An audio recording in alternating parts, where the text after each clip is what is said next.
to today's Inbound After Hours, episode 7. Today we'll be talking podcasting. Awesome. And we have a guest with us today. We have Jenny Butler, who's a senior partner from HubSpot. Thanks for joining us, Jenny. How are you doing?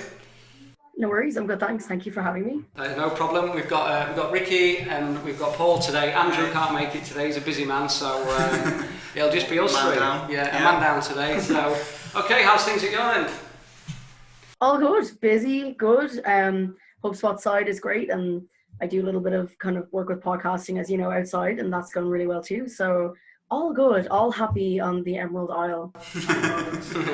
But we first seen you last year, what month was it? September last year at Inbound 16 over in Boston, and we come to see you at one of your presentations, and it was you who motivated us to start our podcast and video blogs. So thank you for that. Yeah, no, definitely. Thanks for giving us a kick up the arse, because we needed that. And we again watched you on YouTube the other day to prep some questions. So really impressed, really. So the first question, Jenny, why podcasting? Why should people be doing it? So I guess to explain why I'm so fanatical about it, everybody uses the word passionate, so I don't want to use it. I'm drinking like passion fruit juice at the moment with orange or something. I'm not going to use that word. Ever since I was a little kid, I guess it's because I was an only child and had to like find my own fun. So basically, I just loved the idea of stories. I always wanted to be like, tell me a story. If people were like buying me gifts for something, I love books. I'm like, I just want stories. That's all I want.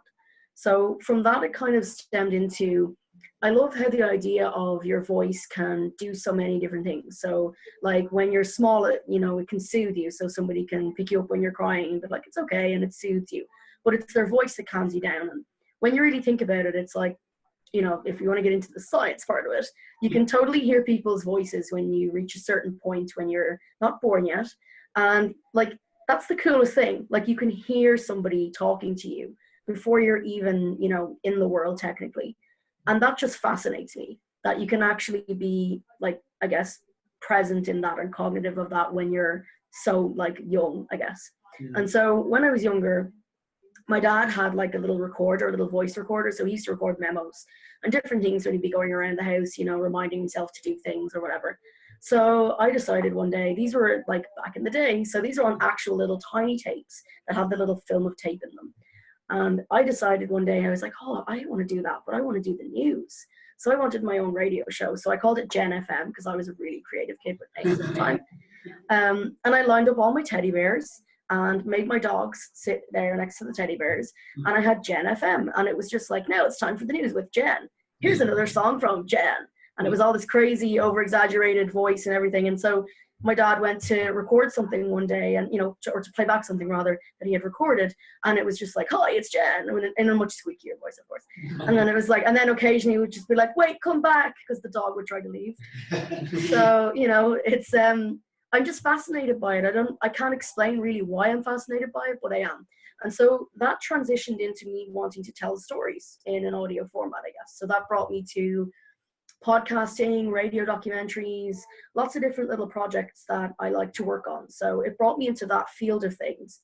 And when I kind of got interested in marketing and in companies and in how people communicate and how people try to relay messages across to each other, everybody was talking about video, and obviously video is huge and it's obviously a great format. But sometimes it's not always the best way to communicate with people. Like if you're in the car, you can't really like look at it, you know what I mean? But you could put a podcast on. You can use your little, your HDMI cable or whatever USB cable in most cars now, and you can just connect everything up and you could listen to a podcast. And I thought it was just like a really interesting way to take what you're already doing. Basically, I just think it's a really obvious way to connect with people that companies sometimes overlook it because they think, oh, it's like, but we're already doing video and we already have a blog and we do all these trade shows. People can hear us if they really want to, but really like sometimes they can't. So like if they're in the car, for example, like if they're at the gym, most of the time, if you're at the gym, you're not going to have a blog and reading through the blog while you're working out because that doesn't work. Unless you put weights on the iPad or something, I don't know. It's just a really interesting way to actually get people to listen. Plus, I think it's powerful because when you take like what I have now, like a pair of headphones, like I'm listening to you. Yeah. I have blocked out everything else around me and you guys are what I'm listening to, and we're having a conversation based on that. And I think when you can do that, what I love about your show, what I love about Inbound After Hours, is that you guys have that conversation going, that I almost feel like when I listen to it, that I'm sitting around the table with a beer chatting with you guys about whatever you're chatting about. That's incredible, that you can make somebody feel that way on their way home on the 6:20 bus from wherever, and the traffic is really bad and it's raining and everything's crap and they just want to get home and have dinner. And there you guys are, pop your earphones on and just sit there, and you get through your commute and you can laugh along and think about things, or tweet you guys questions or whatever you can do, and be present in that moment, even if it's pre-recorded. There's something incredibly special about that you just don't get with any other format, I think. No, I mean, we all listen to podcasts, like you say, commuting, gym, wherever that is. But why do we think that companies do overlook it? I agree. I think people are more likely to. I think written's normally the first place people start, because it's probably the lowest kind of barrier. Well, perception of the lowest barrier anyway. And then I'd say more video people go into it next. But why do you think people overlook audio? I think people don't make the connection between a podcast. It's like on-demand radio, isn't it? Yeah. And everybody listens to the radio. I think there's a big disconnect between listening to a podcast and going to the effort of listening to it and choosing it and downloading it. I think people don't understand that it is just a radio show on your own terms. And people don't think twice about sticking the radio on in the car. No. I think it's just that disconnect. I was wondering if people perceive podcasts as something for kind of big topics like entertainment or football or a comedian or something that's this huge thing, and that's what podcasting is. A bit like TV, that sort of perception. I don't know if that's where the kind of the disconnect is, that people just assume podcasting's not for a 15-person B2B company or whatever it is. It's this big thing that you've got to have a production company, you've got to be jazzy with it, for want of a better word. You've got to have a trained presenter, you've got to have, and it's not the case, is it? No, not at all. Why do you think, Jenny, why do you think people often overlook audio as kind of a content format? I think a lot of people, because most prominent podcasts are from the likes of, say, like you've got Joe Rogan on the sports side with MMA, his podcast is phenomenally popular. And I really didn't think that, if I'm honest, when that started, I was like, I don't really think that demographic that they're going for would be interested in listening to podcasts. But then when I really thought about it, I was like, of course they are. They're at the gym. What else are they going to listen to?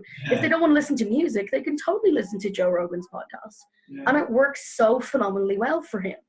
And then you have the other kind of like more like, say, fictional stuff, like I Love Radio Lab, because you get such a mix of things on that you can just sit there and browse through and see what you kind of want. But I think for smaller companies, or like you're saying, like small B2B companies, for example, I think you just don't feel like maybe sometimes you fit in. I don't mean like you guys, I mean like in general, like people feel sometimes they don't really fit in with that, because like you were saying, they see podcasts as like, oh, it's like for famous people, or it's a radio thing or something, but you have the other side then where it's like, you've people who, not being mean or anything, but they don't really do it right.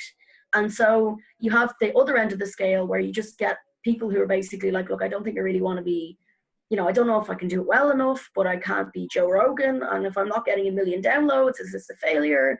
Like, I think there's a lot of fear around it. But from my point of view, I thought it would be a lot more difficult to get like CEOs of companies and like marketing managers to actually sit in front of a camera and like record YouTube tutorials and things like that and be seen on camera on YouTube than it would be to get them to record audio. And it's actually the opposite, which I found fascinating.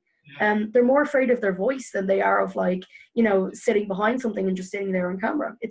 I don't know why, I find that really interesting, but it's definitely something that's accessible. You guys are living proof of that. Anybody can do this and do it well, and you learn as you go along. And something I said at Inbound, like a lady asked a question, and it was so at the end, and something along the lines of like, I set one up, but it didn't really go very well. And I was like, but you set it up. She's kind of looking at me, and I was like, but you still set it up. You did it. Yes. And if it didn't go well the first time, okay, go back again, but you still did it, as opposed to like just sitting around and kind of like, will we, won't we? And that's the main thing. It's like, you can always learn. Well, okay, I don't say nobody, but very few people are like perfect, like right off the bat at anything. Like you have to learn. It's a skill that you craft over time, and you know you have to give it time. You were saying about the radio show and you used to do the voices. I think we'd done video for a bit of time, but when we first sat around the mic, we were all joking because people were going into these sort of smooth FM. Yeah, smooth FM. But we were high all energy then lower. Yeah, we were all doing these weird voices, and we were sat like, where are these coming from? I couldn't stop it. No, and it was really hard. It did take a bit of time to like get out of us when we were doing some rehearsals. That didn't happen on video. I remember. But when we sat around to do specifically the podcast around a microphone, I think having that microphone in front of you, we all started doing these radio voices, which was really weird. Yeah, because you relate to the famous people, like you've mentioned Gary Vee, how high energy he is, and You've got we started doing that, and it's not us. No. Yeah. And that's why we felt awkward. But when we relaxed and we were us, it's just natural. It is. Yeah. So. A great way to get around that, if you're ever stuck or if you're ever interviewing anyone, a great tip would be, like, you know, start the microphone rolling and be recording and everything, but start talking about something really normal, like how their commute was, how their dog is, or what they did at the weekend, and they'll start talking in their normal voice, and then just roll straight from that, keeping your tone the same. Be like, oh, that's deadly, what you do for the weekend? Oh, that's cool. And you went to the park with your dog or whatever you did. Oh, that's nice, that's really cool. How did you get into marketing anyway? And they'll normally just continue on with that voice. And it's a tip I picked up with radio stuff, because like you were saying, people come in and they're like, you know, you're interviewing them about something. It's like, oh, I'm so sorry that so-and-so passed away, and that must be really hard for you. And they're like, yes, it was. At the time, I was very upset. There were tears falling out of my eyes. You know, it's like, because people panic because they don't know what to do. And the thing that they relate to the most is, okay, well, there's these people who are on the radio, and it's just like, okay, well, I'll just do that. You know, and it's not you. And so, like, you guys do that really well as well, which is why, again, I love the setup that you have for Inbound After Hours, which is just, let's just sit around a table and just talk what we think about social media, what we think about whatever we're doing.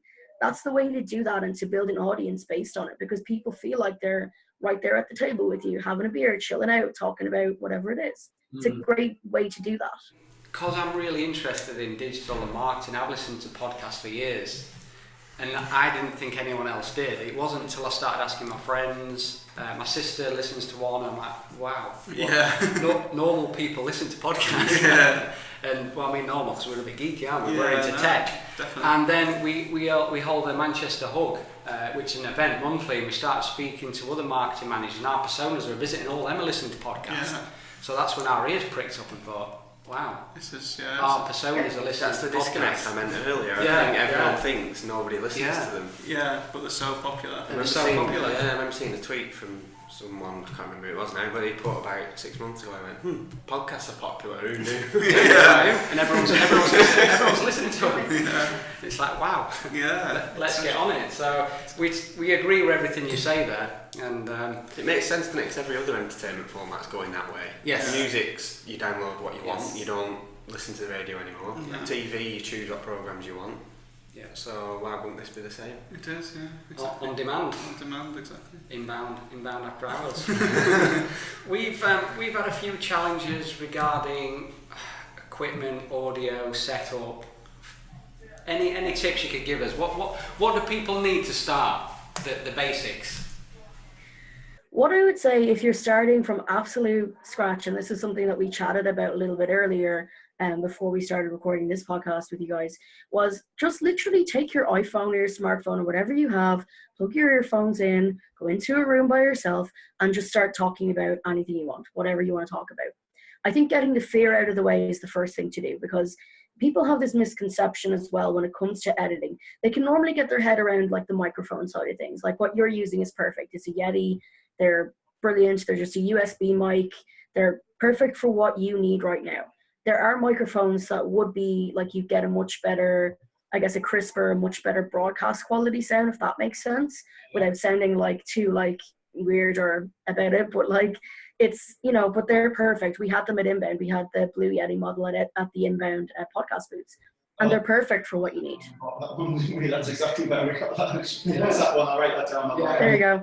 And they're so like, that's like, I think you guys mentioned you picked that up for about £80 or something on sale. Like, they're very affordable. Like, you can go to your financial officer and be like, look, I only need £80, you know, or £80,000, and then you could take a really nice holiday while you buy your microphone. But like, it's an affordable thing that you guys can do, that anybody can do. But started out doing that for free. What I talked about at Inbound was, take your phone, set up a free SoundCloud account, see how you feel about it. You can get music, like I have a friend of mine that I work with who creates original kind of like podcast jingles, if you want to call them radio jingles. And I work with him a lot when I'm working on projects. And like, you can do that and go to somebody and get them to create the music for you or whatever you want. Or you can get like music that's Creative Commons. So you just have to check the licensing for that and make sure that it's okay to use it and what way you need to credit that person for it. Or sometimes they offer you the opportunity to buy it and own it and whatever else. But really, I think the first thing you need to do is to take away all of the technical stuff, the fear and everything away, and literally just sit in a room, record something, see how it sounds, see if you like it. If you're like, this is something I could get into, that's fine. Like, again, for under €100, dollars or pounds, whatever currency you're in, you can definitely find something that will get you a decent audio quality that won't be terrifically like difficult for you to edit. So that's why the Yeti is great, because it goes straight into the computer through USB, as you guys can see there in the video version of this of this, I guess, podcast is the audio version, but we can see in the video that goes with it. We can see that there is like the Yeti's, the mic there in the middle of the table. It's plugged into the laptop. You guys can get the audio straight away and edit that in whatever you guys are using. What are you using to edit? We are using Final Cut Pro.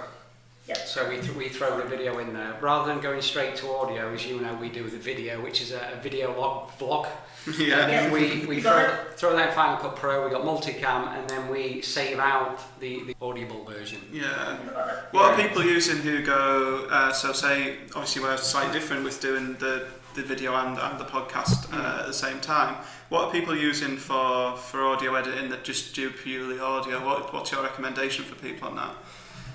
So really the main two that you could use would be Adobe Audition, which is kind of the main one that most people I know would use.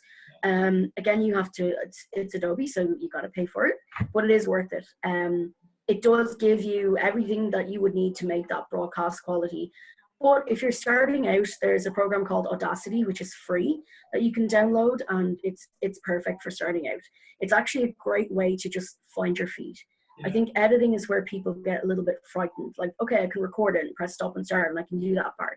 But people tend to get a little bit frightened when you talk about how to, you know, if something is a little bit pitchy or if something sounds a little bit tinny, how to make that sound a little bit smoother. Like, you might take a look at what the bass is like, but again, like, that's learning. And Gary Vaynerchuk, you know, like, he had, like, at Inbound, I guess the main takeaway from what he said at Inbound last November in Boston was just to Google it. If you're not sure about something, it's on Google. Somewhere in the realms of Google, or somebody will know. And I think that's the big thing from my session at Inbound was just, like, you know, like, without trying to sound smart, just, you can figure it out. You're smart people. You're running marketing agencies. You're doing really amazing things every single day. Yeah. Like, this is not, like, this is a challenge, but that's what you should welcome. Yeah. In whatever you do. Yes, it's a challenge, but you're totally able to do it. You're more than capable of doing it. YouTube has great tutorials for Adobe Audition. It has amazing like, tutorials for even how to set up a podcast. Like, it will tell you, you need this setting, you need this type of software. It will tell you, there's loads of tutorials for the microphone that you guys have, the Yeti. I use, if I'm doing, like, say, Vox Pops for radio stuff, which I don't do so much radio stuff anymore, but if I was doing anything like that for radio, or if I was recording the interviews, I have a Zoom H1N, which is a little handy recorder. It's got two little mics, they point in either direction, so they're great for interviews. But really, like, the main thing that you're looking for is the audio quality. If you can get that down, you can figure out how to add the bells and whistles and the music and whatever you need to do. What you're looking for is, if I pick up a pair of earphones, or if I just put my laptop on and I press play, I should be able to listen to that without kind of, like, squinting or being like, what's going on? Or I should be able to experience just, like, you know, smooth audio the whole way. And that's just the way it should be. And that's what your focus should be, without kind of worrying about, like, you know, you don't need to make people sound like Smurfs or cyborgs. You just need to be able to make me hear what you're talking about, basically. What would be a quick tip to do that as a beginner? If you're in an office like we are and it's a bit echoey or a bit tinny, or the room's a bit too big for the people who are doing the podcast, what is the problem there in layman's terms? So I think with stuff like that, with offices, it's kind of difficult because if you're in certain situations in different places, like I've seen people put like there's like pieces of foam on the walls and just set it up that way. I've seen people get like rugs off the ground and put them on the walls just to stop the sound from bouncing around so much. So I think really if you're working with something like that in an office, it's a little bit more difficult. Soft furnishings and things like that can help, but realistically what you're going to have to look at when you're editing is probably something along the lines of the bass, and try and see if you can work with that. And I know that was something that I helped you guys with a little bit, with just, I can't remember the exact specifics of it, but it's actually, if you Google it, honestly, it's on forums like everywhere. People have any question that anybody can come up with, like, oh, it sounds a bit funny in here, or, oh, I don't really know how to like make this work. Usually it relates to something to do with the bass. Again, it's not always, and it can be other factors as well, but I find when I'm editing things, sometimes that can help. Not always. I mean, sometimes what you might have to do is kind of face up to the fact that you might need to find a different place to record sometimes. Nice. Like that might be an inevitability, but like if you can fix it with that, then just make it a little bit easier on the ears. The important thing as well is when you're editing something to like listen in earphones primarily. So if you're just sitting at your desk and you don't have earphones on, but you're editing through the speakers on your laptop, it's going to sound different.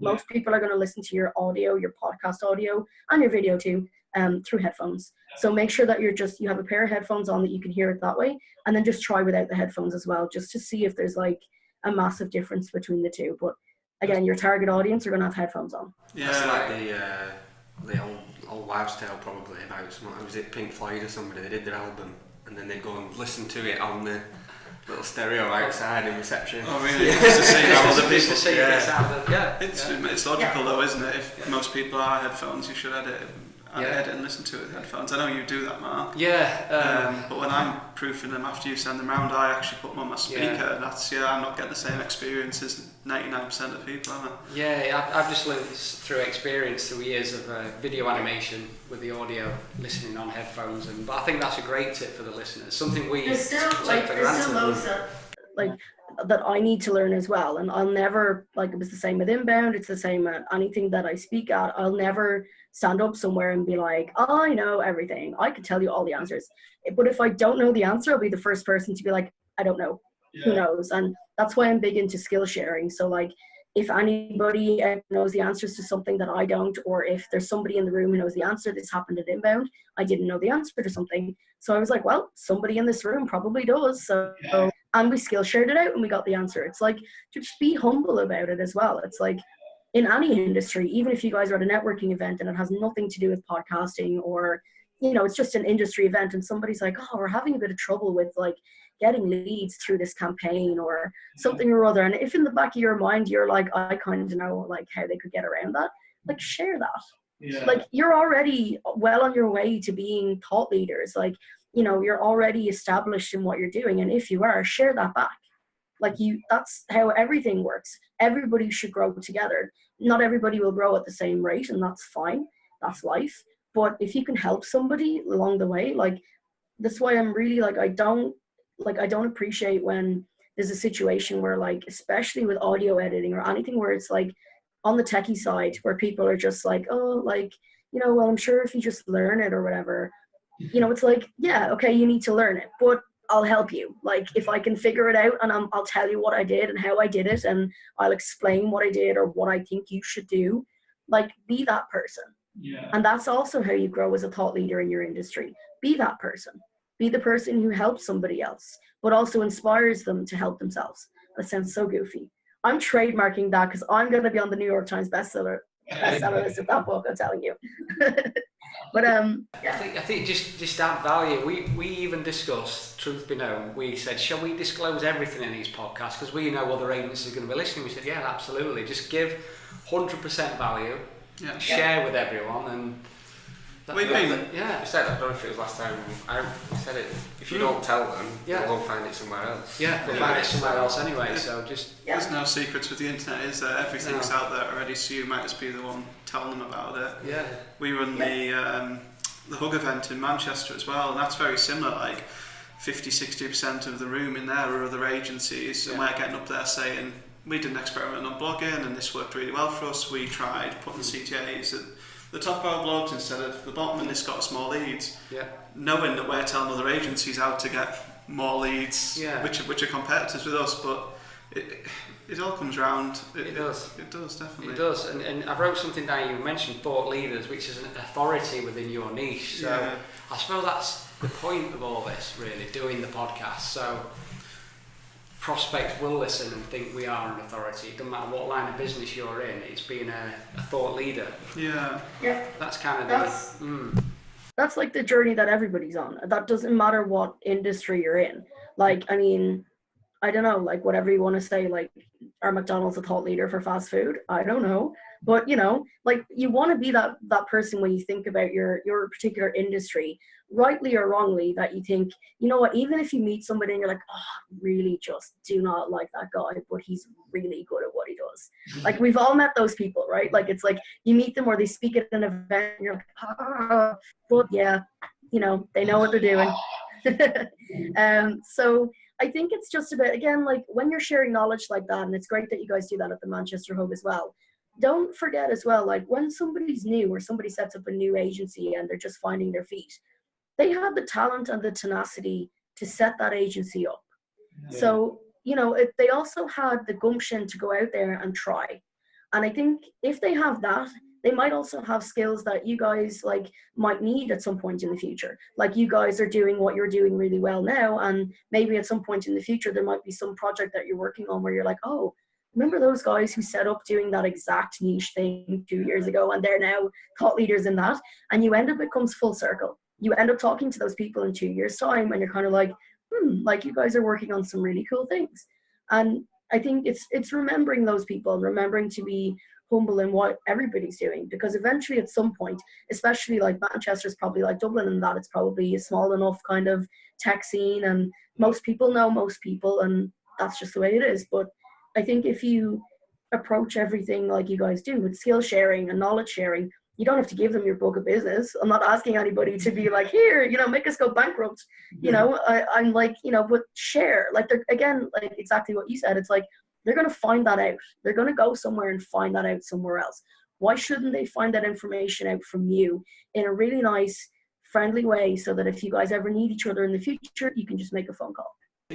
Yeah, I was going to say, Mark, you don't use the word karma, but you talk a lot about it coming back around, don't you? Yeah. Just in business in general. I call it the boomerang effect. If you give good out, you get good back. If you're evil, if you lie, if you steal, it comes back. Law of attraction, they call it. I'm a big believer in in it's that. Generally right, isn't it? There's people you help out years and years ago. Particularly if like with running an agency, you'll get smaller companies who don't quite fit our persona or whatever. They've just startups coming to us and saying, can we have your marketing services? Unfortunately, we can't quite afford it, so we'll give them resources and point them in the right direction. And those guys, some of them do make it big, and 2 or 3 years later come back and end up hiring you. And they remember that you helped them right at the start, even though we could have just said, no, go away, you've got no money. Instead of saying that, you just say, hey, we can't quite full-time help you right now, but here's a good place to get started, or here's how we do it, have a go yourself, or here's the resource that we use to learn ourselves. People do remember that, and we've got some clients that have come back 3-4 years later after us saying that, who've come on as clients. It's an attitude that applies everywhere, isn't it? If you go down the pub and be a dick who never gets a drink in, they're going to stop inviting you in. Exactly. So, it's rewarding as well. I mean, the comment we said earlier, we sincerely mean it, about you helped us to kick this off. And another thing, the Audacity free software you mentioned, when we did our first podcast, we sent that to you. You sent us a link to this, told me to do 2 things on 2 slider settings, and it just transformed it. Yeah. It took away, and we were like, this is brilliant. And I sent you an email saying how grateful we was. It's just the feeling you must have got when people are emailing you. It's great. You feel great. It makes you feel good. It's like, that took me however long, like not like 10 minutes to just figure out what was going on, 5 minutes to find your resource. That's what, like max 20 minutes out of my day, but like that helps you to carry on your series. You'll remember me hopefully at some point. You know, it's like I like that because it brings everything, like you're saying, back around in a really, I guess the word holistic is used and misused a lot nowadays, but it is a really grassroots way of doing things. It brings it back to the way marketing used to be. Marketing used to be, you know, I always call it like it's a form of storytelling. There's talent to it, there's sales elements to it, and yes, that's true, and analytics and data and everything else. But fundamentally, what it comes down to is your ability to tell a story and tell it well, and use all of your other talents and data and everything else that's around you to tell a story. And that's what you do as a marketer.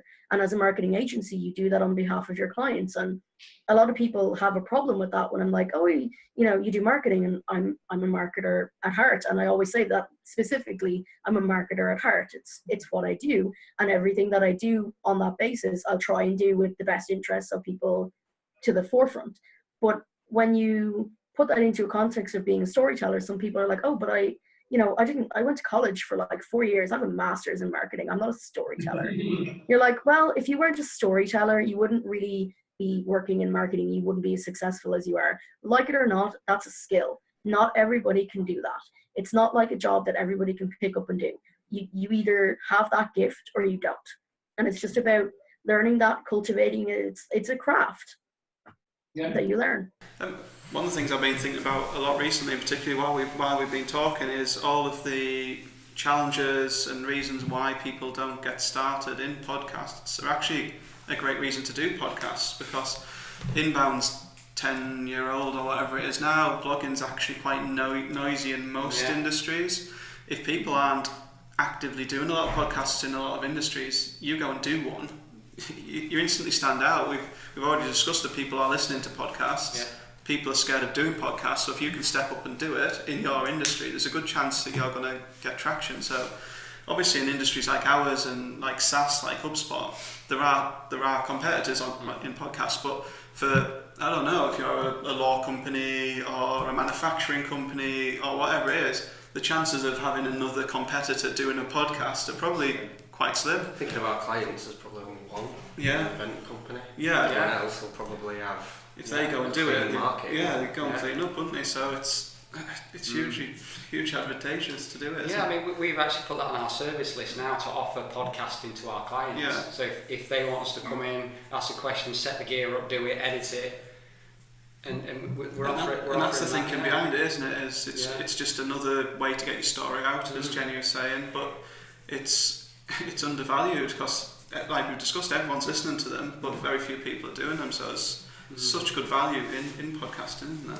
Yeah, definitely. Yeah, I mean, just before this call, Jenny, we touched on word count as well. Ricky, do you want to repeat what we said earlier regarding how many words once we transcript the audio as well? Yeah, I mean, it's something we didn't think of as a benefit of podcasting when we started. Like, we didn't go out with this purpose, did we? But what we found is we love repurposing content as an agency. So if we write an ebook, we'll use them as blogs, and if we write a series of blogs, we'll turn them into an ebook, etc. So with the same thing in mind, we thought, right, we'll get these podcasts out, we'll transcribe them, and then we'll use them as a blog with the audio attached to it. What I didn't quite realise is in 30 minutes how much we all waffle and talk, because that actually equals like 8,000 words on average, which is incredible. Because I was saying, if someone said to me, go and sit and write an 8,000 word blog, I'd probably be there most of the week. It'd take a hell of a lot of editing. You'd have to it's a lot of time. Research time. And research as well. There are challenges when you get four of us literally waffling on a podcast, because it bounces between people and kind of picking out who's saying what and editing. And it's quite amusing when we use an online transcription service, and they obviously don't know who we are, so they just call people names. So last week it was Mark or Andrew. One of you was Red Jumper, and so these are just calling people like random names throughout. It was quite entertaining because it's different every week. So and then the transcriber took over halfway through, didn't they? Yeah, did it go from red to blue or something? Yeah, they started calling them something else, like spiky hair or something like that. So it's really. It's really interesting to see what they do. But so there's a little bit of challenge in kind of picking people out and formatting it. But I'd say it takes 30 odd minutes with some corrections and layout and stuff, but that's definitely more efficient than doing it yourself as well. Hugely efficient. I've been transcribing interviews in the past, it just becomes a beast. Yeah, I guess if you're doing the sort of ones Jenny mentioned, where if you're just doing like a little few minute tips ones, you could easily transcribe them yourself, but if I sat down and tried to transcribe ours with all of us talking on 30 minutes, it would be a bit of time. But the service we use, I can't remember how much it costs now. I think it's $14. Give me the name of it. It's rev.com, is it? Yeah. I'm not sure, but yeah. Put it on the notes. We'll put it on the notes below, yeah. But it's something like $14, so say £10 for someone to transcribe and do half an hour audio for us is peanuts. It's amazing value really, and compared to actually writing it. So that's been a big extra benefit to us of doing audio formats, is that reusable content. And if anyone knows from an SEO perspective, the sort of long tail keyword benefit you're going to get over a number of months from having a blog a week as we do it with 8,000 words in is really going to help us. Yeah. So no, I've definitely found that a big bonus. Lots of tips today then, Jenny, from both sides. Have you got any more for us? Put you on the spot. If there was one tip you'd give marketers, we like to ask this question, if one tip you'd give in-house marketers, what would it be? Yeah. What would it be? That's the one. I guess for me, it always comes down to the same thing, and it's pretty much always the same answer when I'm asked this, which is to just do it. Yeah. Like the main thing that was tweeted out of my session at Inbound was, and I am going to slightly swear, so forgive me, but it was no bullshit, no crap, hit record. Yeah. And that was the one thing that got tweeted out with various different ways. Some people were like, BS. Some people went to the whole hog, spelled the whole thing out.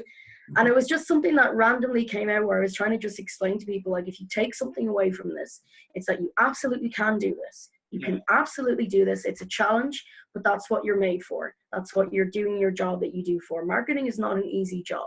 You don't have usually the same kind of day every day because you're working with creative content. It's not an easy job. And so if you can do that job, you can figure out and master and do what you need to do to get your podcast done. And eventually, if you stick with it, you reach that level of mastery. That's what I meant. But really just to do it, just try. All you can do is just try it. If it doesn't work out, that's fine. Like take like your top 3 popular blog posts, whatever they are, whatever the top 3 blog posts are over time since you started blogging. Take those and literally sit around a table like you guys do and have a conversation with the other members in your team, or bring in somebody who already has a podcast, who's an influencer, and somebody who's already established, and have them as a guest on your podcast. That's also a great way to do that. We see this a lot on video content with YouTubers. So you'll see YouTubers who might have like a couple of thousand subscribers, and all of a sudden they're in, they'd be like, okay, well, they pair with a YouTuber who has like 1 million subscribers, like whoever that might be. And all of a sudden they get more subscribers. And it's about kind of working with influencers in that respect as well. But like, I guess really the main thing is just try it out, see what happens. Like, just try. And I remember seeing a slide on your podcast checklist. Do you still have that? Is that something we can... It definitely is. I'm going to send that on to you. So at the end of this video, by the magic of editing, you will see the podcasting checklist. I could say now, but I don't know if it'll be edited in that way.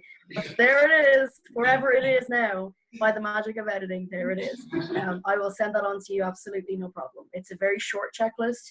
It's literally just, how to get started. There's obviously a few other little bits and pieces in with it. I make no bones about saying that this is literally just to get you off the ground and get you started.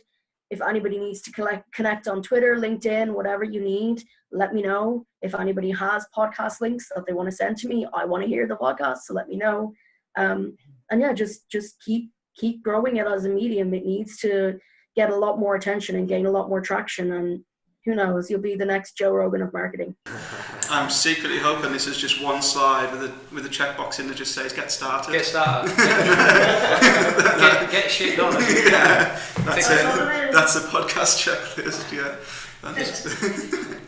Brilliant. Thank you so much. Appreciate your time. Yeah, great speaking to you. Thank you for that. Yeah, and best of luck in No Amsterdam. worries.